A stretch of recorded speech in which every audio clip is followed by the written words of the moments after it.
uspelo organizirati tako prireditev, kar sigurno ni preprosta zadeva. FIVA, mogoče poznate, je mednarodna organizacija, ki združuje takšna društva, kot je Kamniško društvo iz 85 držav po svetu. Imamo nekje 50 organizacij, ki so združene v to organizacijo, in FIVA v globalu skrbi za to, da naše starodobna vozila še vedno lahko vozijo po cestah, da lahko najdejo rezervne dele in da zakonodajalci ne vržejo iz ceste na odpad. Starodobna vozila povsod po svetu imajo nek poseben pomen. To je pomen, ki je namenjen tehnologiji, to je pomen nekega preteklega časa, ki ga vsi radi doživljamo. To je pomen za mladino, ki spoznava nekaj novega, tako da je to pomembno in zanimivo dejanje povsod po svetu.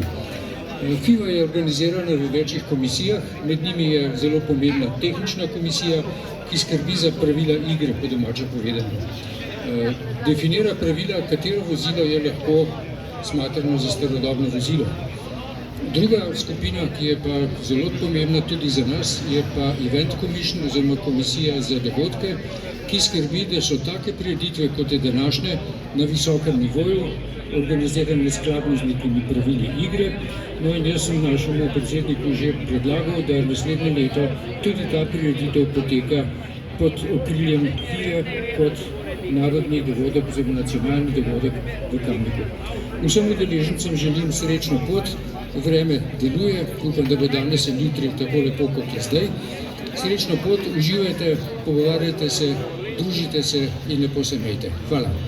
Me povabili, pozdravljam i našeg predstavnika FIVA, Jaraca, dugo surađujemo već 20 godina.